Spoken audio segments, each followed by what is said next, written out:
الحمدللہ وحدہ والصلاۃ والسلام علی من لا نبی بعدہ اما بعد فاعوذ باللہ من الشیطان الرجیم بسم اللہ الرحمن الرحیم واقیموا الصلاۃ صدق اللہ العظیم الصلاۃ والسلام علیک یا سیدی یا رسول اللہ وعلی آلک واصحابک یا سیدی یا حبیب اللہ۔ ناظرین و سامعین، آج کی گفتگو نماز کے متعلق ہے۔ چونکہ نماز ارکان اسلام میں سے انتہائی اہم فریضہ اور اہم رکن ہے، کیونکہ میرے آقا کریم علیہ السلام نے فرمایا کہ اگر نماز سے زیادہ کسی عبادت کی اہمیت ہوتی، اگر اسلام کے اندر کوئی اور ایسی عبادت ہوتی جس کا درجہ نماز سے بڑھ کر ہوتا تو رب کائنات مسلمان پر سب سے پہلے اس کو فرض فرماتا۔ حالانکہ امام غزالی رحمۃ اللہ تعالیٰ علیہ نے روایت نقل فرمائی، آپ نے فرمایا کہ آقا کریم صلی اللہ علیہ وسلم نے فرمایا کہ اسلام کے اندر کلمہ طیبہ پڑھنے کے بعد سب سے اہم رکن نماز ہے۔ تو یاد رکھیے، ہم لوگوں پر جو ایمان لائے، رب کائنات نے ایمان عطا کیا، تو سب سے اہم چیز کیا ہے؟ نماز ہے۔ پھر مصطفیٰ کریم علیہ السلام نے فرمایا من حافظ علی خمس، جس بندے نے 5 نمازیں پڑھی، بے اکمال طہورہا و مواقیتہا، ان کے اندر اس نے اس کی پاکیزگی کا خیال رکھا، اس کی پاکیزگی مثلا جگہ کا پاک ہونا، کپڑوں کا پاک ہونا، جسم کا پاک ہونا، ان چیزوں کا خیال رکھتے ہوئے وہ مواقیتہا، اور ان کے وقت کا بھی خیال رکھا، یعنی نماز کو پوری پاکیزگی کے ساتھ اور پورے وقت میں پڑھا، تو میرا آقا کریم صلی اللہ علیہ وسلم نے فرمایا کانت لہو نورا و برہانا یوم القیامہ، کہ یہ قیامت کے دن نماز اس کے ایمان کی دلیل بن کے آئے گی، اور یہی نماز اس کے لیے رب کائنات کی طرف شفیع بن کے آئے گی، اور یہ بتائے گی کہ باری تعالیٰ یہ بندہ تیرے ایمان والا ہے۔ اور اسی طرح میرا آقا کریم صلی اللہ علیہ وسلم نے فرمایا من ضیعہا،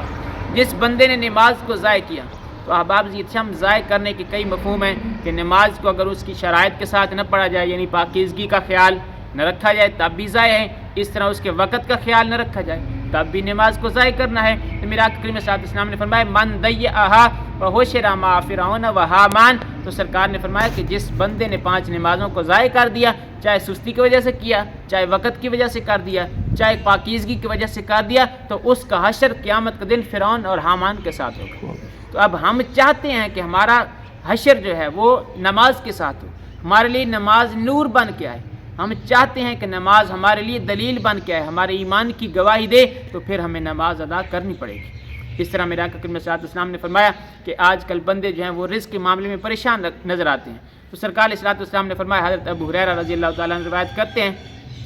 یا ابا ہریرہ مر اہلک بالصلاۃ فإن اللہ یأتیک بالرزق من حیث لا تحتسب۔ سرکار نے فرمایا کہ اے ابو ہریرہ، اگر رزق کی تنگی ہو تو پھر سارے گھر والوں کو نماز پر لگا دو۔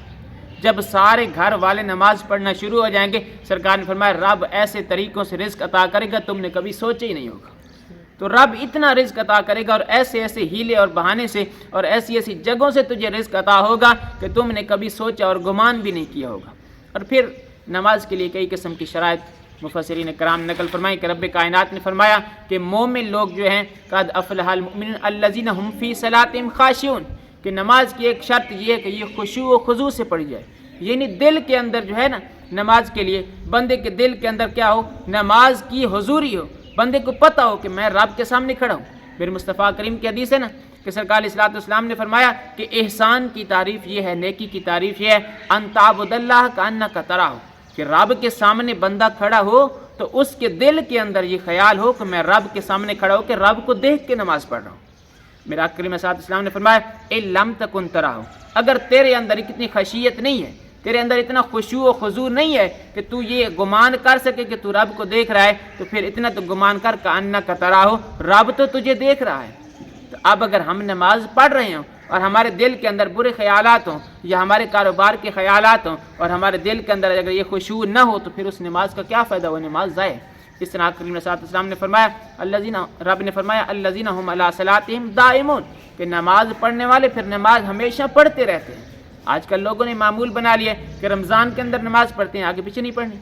یا ایک پڑھ لی دن کے اندر دوسری نہیں پڑھنی، حالانکہ سرکار نے فرمایا 5 نمازوں پر محافظت کرنی ہے، 5 نمازیں ہمیشہ پڑھنی ہیں، کیونکہ جب بندہ ایمان لے آیا، بالغ ہو گیا اسلام کے اندر، تو اب 5 نماز اس پر فرض ہے، مرتے دم تک اس پر فرض ہیں، کسی صورت میں بھی وہ چھوڑ نہیں سکتا۔ اس طرح میرے آقا کریم صلی اللہ علیہ وسلم نے فرمایا کہ نماز کے لیے یہ بھی رب نے حکم دیا وَأَقِیمُوا الصَّلَاةَ، نماز قائم کرو۔ دوسرا حکم ہے ورکعوا مع الراکعین، کہ نماز جماعت کے ساتھ ادا کی جائے۔ اب یہ بھی کیا ہے، نماز کی شرائط میں سے ہے کہ نماز پڑھنی ہے تو پھر اس کے اندر قیام بھی کرنا ہے، اور نماز کے اندر اس کا رکوع بھی کرنا ہے، اور جماعت کا بھی خیال رکھنا ہے کہ نماز کو جماعت کے ساتھ پڑھا جائے، تاکہ بندے کو نماز جب ہم جماعت کے ساتھ پڑھتے ہیں تو سرکار علیہ الصلوۃ والسلام نے فرمایا کہ جب بھی مسلمان جمع ہو کے نماز پڑھتے ہیں اور وہ 40 کی تعداد ہوتے ہیں تو ان کے اندر ایک بندہ ایسا لازمی ہوتا ہے کہ جس کی رب کی طرف سے بخشش لکھی ہوتی ہے، اور اس ایک بندے کی وجہ سے رب ان 40 کی نماز قبول فرما لیتا ہے۔ تو یہ کیا ہے، یہ فائدہ ہے جماعت کے ساتھ نماز پڑھنے کا، کیونکہ اگر ہماری نماز ٹوٹی پھوٹی ہے، ہماری نماز اگر درست نہ بھی ہو تو پھر بھی کیا ہے، اگر ایک بندے کی نماز ہمیں اس قبول ہو گئی، کیونکہ سرکار نے گارنٹی دی ہے کہ جب 40 مسلمان جمع ہوتے ہیں تو ایک بخشا ہوا ہوتا ہے، تو اس کی وجہ سے ہم سب کی نماز بھی قبول ہو جائے گی۔ اس لیے چاہیے کہ نماز کو جماعت کے ساتھ ادا کیا جائے۔ دعا ہے اللہ تعالیٰ عمل کی توفیق عطا۔